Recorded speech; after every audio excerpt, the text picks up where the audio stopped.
L'argent, Jean-Claude, toute compagnie, vont les criminels sanguinaires, ma coupe Valérie, se vont les yo. Dans qui banque y a le chita? Ah! L'église, c'est nous tous. Nous tous, c'est l'église. Les appels comme ça, d'arriver vite. Quand on se là, ou non, papa, à Philippe là, à Claire, qu'il commence à ne pas avoir pitié d'Haïti. Nous n'avons pas besoin de pitié, nous. Qu'il commence à ne pas avoir pitié de nous, mais à reconnaître le droit que nous avons, droit de récupérer un peu de ce qu'ils ont volé.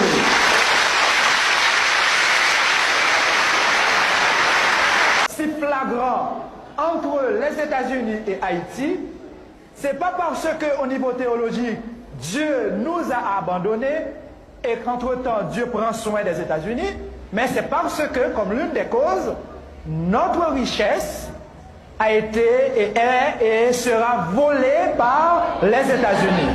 C'est clair, Dieu ne nous a pas abandonnés. De notre côté, il y a la misère. Dieu, s'il nous aime, s'il ne nous abandonne pas, il ne saurait tolérer cette misère. Nous sommes les enfants de Dieu. Est-ce que les États-Unis ne sont pas les enfants de Dieu? Si les États-Unis, eux aussi, sont des enfants de Dieu, est-ce que réellement les États-Unis nous aident? Ou au contraire, est-ce que les États-Unis se cachent derrière des aides pour nous exploiter encore davantage?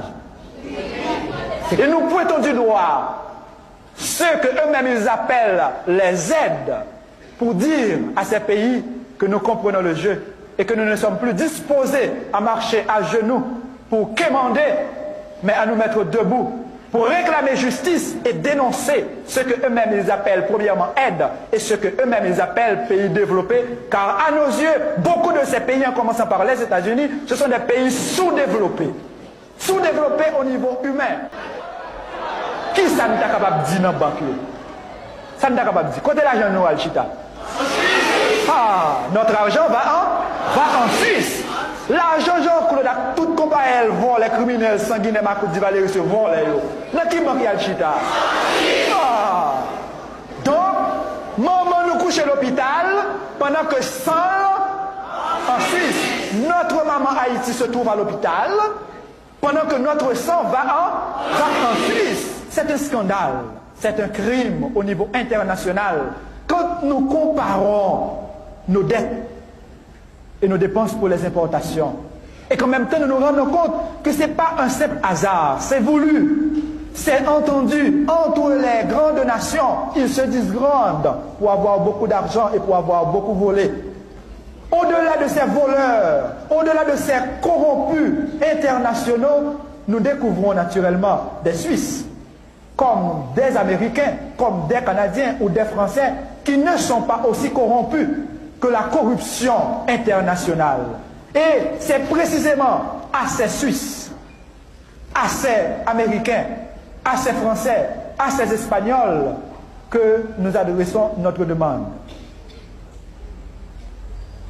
Nous leur demandons si vraiment ils reconnaissent avoir volé, si vraiment ils reconnaissent avoir volé à travers leurs compatriotes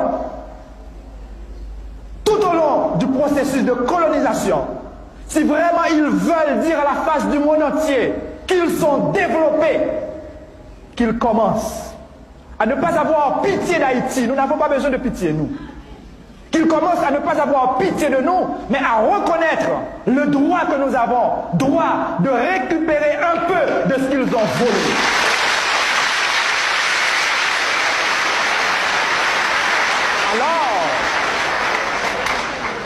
Alors, ils pourront se dire des personnes humaines qui transcendent le matériel pour déboucher sur une dimension spirituelle où la personne humaine se développe continuellement et n'ose pas appeler quelqu'un qui l'a exploité un sous-développé quand lui-même il est le premier sous-développé.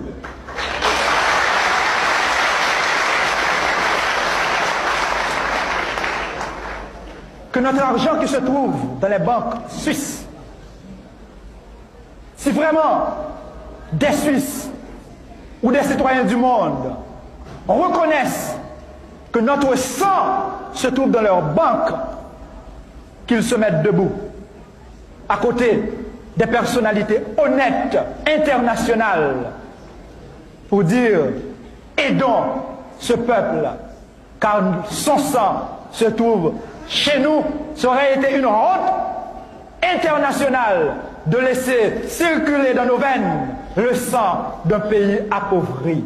Et qu'un beau jour, Haïti ne dise pas simplement merci, mais qu'ils disent également fierté. Fierté de ceux et celles qui, à travers le monde, ont compris et ont agi. Fierté de cette race noire qui a compris son rôle historique à jouer à la face du monde.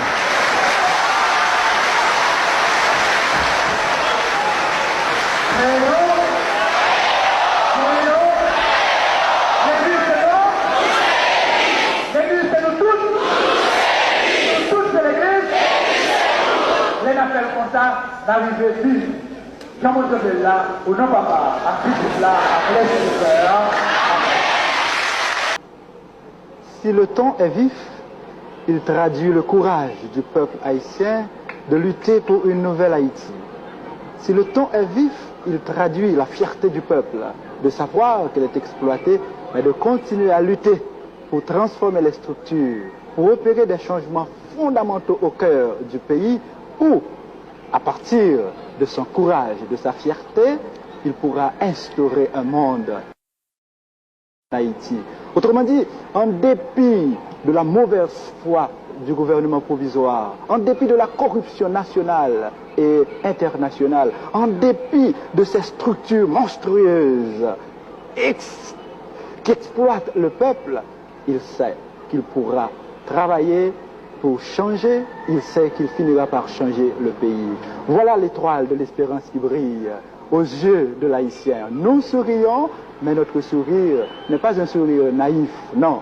Ce sourire traduit la grandeur du peuple qui reconnaît ses limites, qui reconnaît son courage également. Naturellement, vous savez, il y a le gouvernement et ses alliés, américains et autres, qui s'opposent à ce changement.